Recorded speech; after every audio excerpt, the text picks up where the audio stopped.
You know that feeling when you're about to do something monumentally stupid? That mix of adrenaline and a sinking feeling in your stomach, like you're willingly stepping onto a roller coaster that's gonna derail. That was me, adjusting that ridiculous lacy garter belt. One night as the bride, then back to Ben. Back to spreadsheets, sensible dinners, and that smile of his. A smile that used to make me feel safe, but lately, kinda suffocated. My girls were going wild. Tequila flowed, laughter echoed, the perfect Bachelorette blur, right?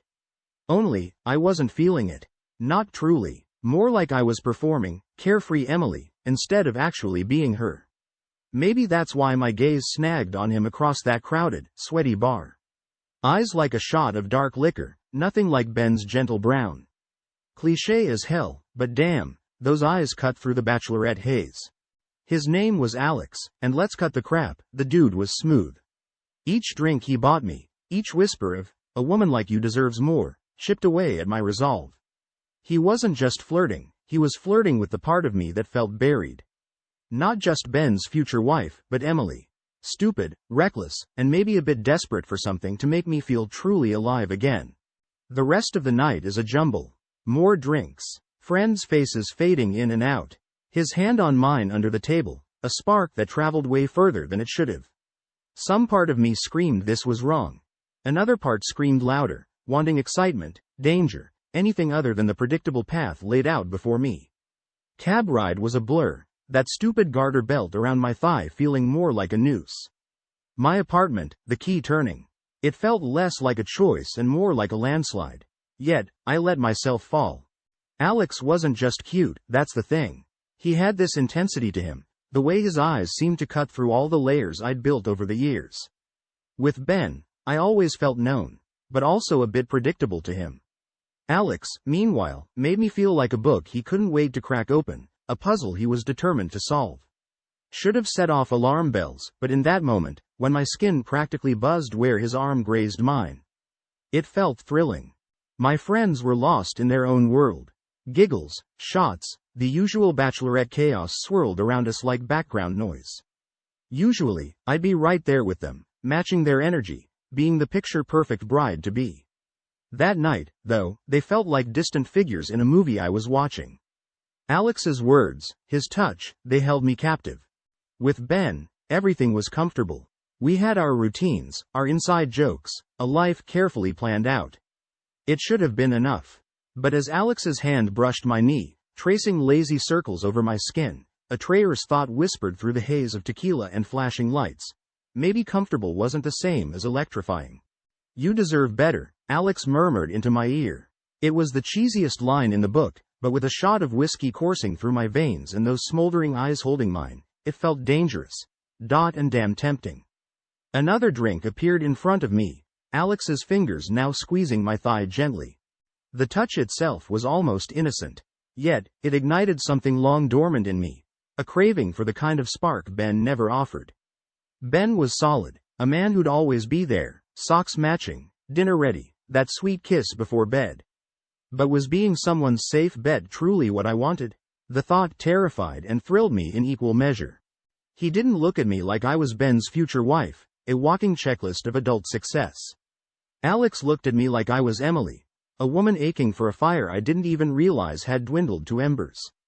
His gaze felt like a dare, his touch an invitation to stoke the flames. Maybe this was all a recipe for disaster, a fleeting moment of madness fueled by Bachelorette tequila and my own restlessness. But in that moment, as my rational side screamed to pull away, another part of me, a part I'd barely acknowledged in years, whispered, "Let's see what happens if I burn." His voice was quiet, yet it cut through the pulsating music and the haze in my head.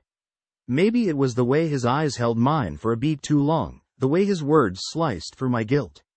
"Let's get out of here." It sounded less like a question, more like an escape route, a dare laid out before me. Suddenly, the sweaty club, the shrieking laughter of my girls, the flashing lights, it all felt suffocating. That comfy life I'd built with Ben, once a source of security, now closed in on me like a claustrophobic cage. All I could focus on was the heat radiating from Alex's body next to mine, the insistent thrum in my blood that echoed his words, a promise of reckless abandon. The cab was a cocoon of darkness, a moving bubble of reckless desire. Streetlights flashed past and melted away, like scenes from a fever dream. His hand on my thigh felt like a brand, and honestly, that scared the hell out of me. Yet, as my traitorous fingers trailed along his knuckles, tracing the veins on the back of his hand, it felt perversely liberating too, like I was throwing a lit match on all I knew and watching it burn. We were strangers, in the truest sense of the word, Alex and I. Two people connected by nothing more than a few loaded glances, tequila bravado, and a shared desperation to ditch responsibility for a few fleeting hours. Yet this intimacy wasn't like Ben's. This wasn't a gentle hand on my back, the soft comfort of a shared pillow. This was raw, unpredictable, a thrilling kind of danger that makes you feel both reckless and fiercely, terrifyingly alive. My apartment door, once a beacon of safety and routine, now felt like a precipice, the edge of a cliff. The key in the lock trembled slightly, echoing the tremor in my own hands. Alex's eyes found mine in the dim hallway, questioning, hungry. This wasn't just a kiss, a fumble in the back of a taxi. This was me choosing to dismantle my entire life, piece by painstaking piece. It was a choice I knew would have devastating consequences. Hesitation gnawed at me for a fraction of a second, a tiny voice whispering, "You'll regret this, you'll lose everything." Then, with a sickening twist of the key, I stepped over the threshold. It was both a liberation and a death sentence, a choice I couldn't take back. Because as I closed the door, as Alex's hand slipped under my shirt, the realization crashed down on me.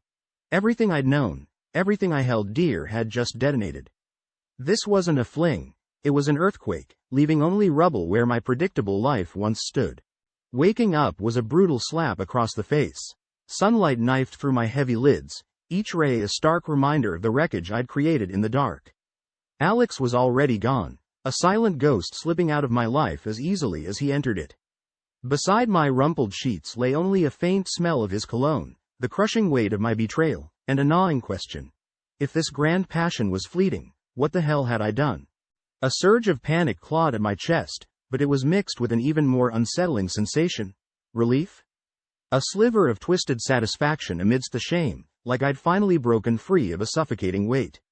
It made me hate myself a little more, realizing that maybe a part of me had been craving an escape from the predictable, from the settled future laid out before me. My phone buzzed. It was Ben, his smiling face, beaming next to a, "Good morning, beautiful. Can't wait to make you my wife." Text felt like a cruel joke. Nausea twisted in my gut, each word like a punch to the stomach. His picture was sweet, familiar, the epitome of everything I should have wanted. But now, each pixel felt like a stranger's face, highlighting the chasm I'd created. Every ring, every cheerful vibration, became a countdown to an explosion I knew was inevitable. The life I'd carefully pieced together with Ben was about to splinter apart, all because of a night fueled by tequila and a desperate, selfish need for something more. Yet, as shame battled with a strange sense of defiant freedom, those unanswered texts were also a lifeline I couldn't bring myself to grasp. With each tap of the screen, I could have stopped the avalanche. One quick confession, a tearful apology, and maybe this could have been dismissed as a drunken mistake. The ring on my finger, a beautiful, sparkling thing that once gleamed with promise, now felt like a shackle. A stark reminder of everything I'd thrown away, and the sickening realization it wasn't even for some grand love for another man. The truth tasted bitter in my mouth. I'd traded commitment, stability, and the love of a good man for a fleeting hit of excitement, an escape from boredom. Maybe that's what hurt the most, knowing it wasn't even a worthy sacrifice. I'd upended my world not for a burning passion, but for a pathetic desire to shake things up. The shower ran cold long before the feeling of being tainted faded. It was a useless exercise, the sting of frigid water nowhere near as harsh as my own self-loathing. Alex's touch lingered like a brand on my skin, a phantom sensation seared into my consciousness. It made crawling back into bed, hiding beneath the covers seem like the only logical option. Yet, the darkness offered no escape, only magnified the relentless buzzing of my phone. My once vibrant group chat with the girls was now a bombardment of panicked questions. "Emily, where the hell are you? Girl, this isn't funny.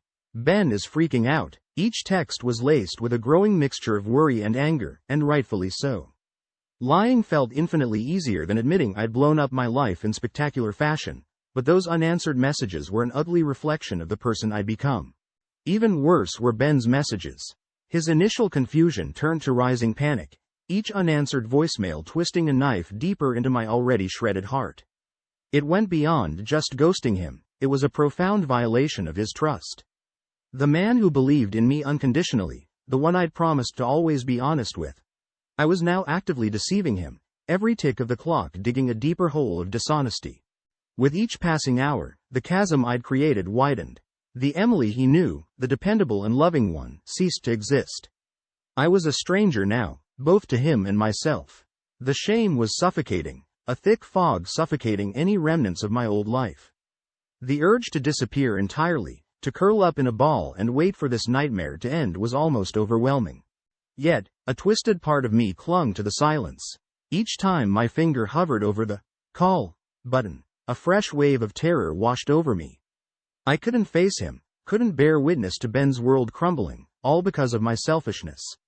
So, I remained trapped in a limbo of my own making. Every ring of my phone, every tentative knock on the door, filled me with dread and a sickening hope. If he discovered the truth, if the storm broke, maybe I wouldn't have to be the one to detonate it all. It was the logic of a broken person, the desperate wish to be punished, absolved through force rather than through facing my own terrible actions. I wasn't prepared for the knock. I figured it'd be a hurricane of calls, relentless texting, maybe a public breakdown at my office, dragging me out of the life we'd built in a blaze of humiliation.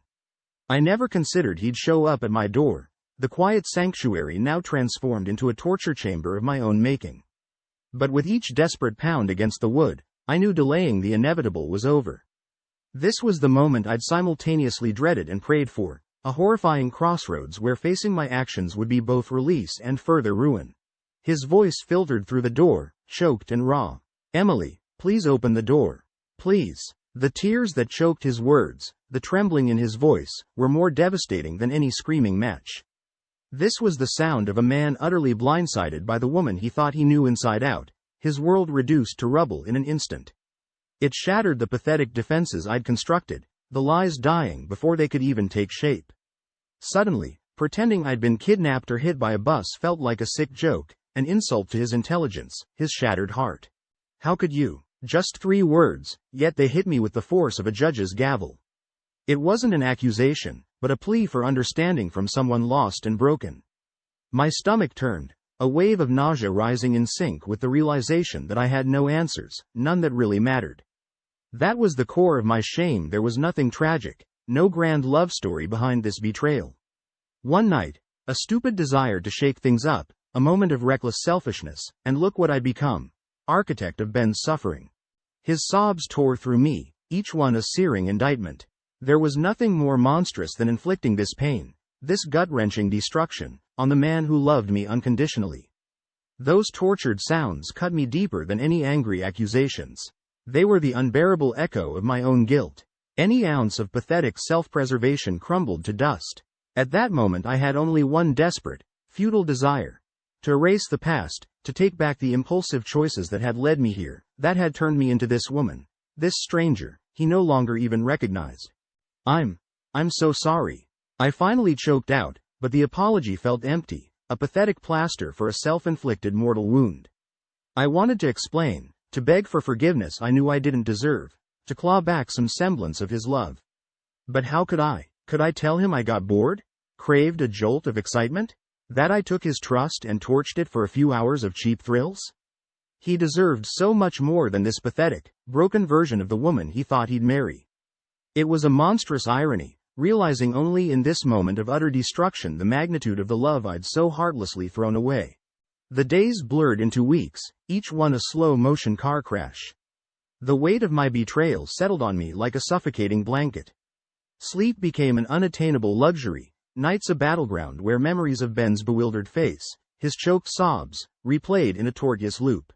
Each morning brought not relief, but a renewed dose of dread. This wasn't just an aftermath of a breakup, it was an aftermath of my own doing. The people in town, once just familiar faces, became an audience to my public humiliation. The pitying glances, the whispers behind my back, felt like a constant branding. Everyone knew, it seemed. Everyone but Ben. He was now a haunting absence. The texts I'd agonized over remained unsent, the phone calls unanswered. Each attempt to reach out died on my lips, crushed by the knowledge that no apology, no explanation, could stitch together what I'd shattered. Trying to justify my actions was like trying to repair a demolished building with a roll of scotch tape, futile and insulting. My apartment, once a space of cozy familiarity, was now a mausoleum of our shattered future. The wedding dress, once a symbol of joy, hung lifeless in the closet. Seeing its pristine white against the pale wall was a daily jab to the heart. It should have been a beacon of hope, now it just mocked what I'd lost. My friends became a revolving door of well-meaning but ultimately unhelpful faces. Some were laced with quiet judgment, their eyes saying what their lips wouldn't. You made your bed, now lie in it.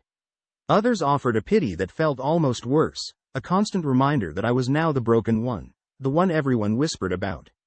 But none of them, not my closest girlfriends, could fathom the twisted knot in my gut. It wasn't just heartbreak, it was the shame of knowing I'd destroyed a good life, a good love, all for. Well, I still couldn't pinpoint exactly what. The glimmering hope, if you could call it that, came in the most unexpected moments. A flicker of rage, burning away the tears and regret, reminding me there was a spine somewhere underneath the crushing guilt. An unexpected fit of laughter, a reminder that maybe I wasn't completely irredeemable. A tiny voice whispering, "You will survive this." It was a weak whisper, lost in the storm of pain and self-loathing, but it was there, offering the faintest lifeline. Maybe the Emily I knew wasn't entirely lost, maybe there was a way to rebuild something, someone, from the ashes. But right now, all I could grapple with was one agonizing truth. I was the monster of my own story. Life became a series of bleak rituals, the nightly takeout containers piling up on the counter, cheap wine staining the tablecloth and my lips, the hollow ritual of trying to numb the relentless ache inside. Netflix shows flickered meaninglessly in the background, a dull soundtrack to the emptiness that had taken root in my apartment, in my soul. Some nights, I'd catch my reflection in the bathroom mirror, barely recognizing the hollow-eyed stranger with smeared mascara and trembling hands. There was a desperation in those haunted eyes, yet also a flicker of something like defiance. This wasn't rock-bottom surrender, not yet.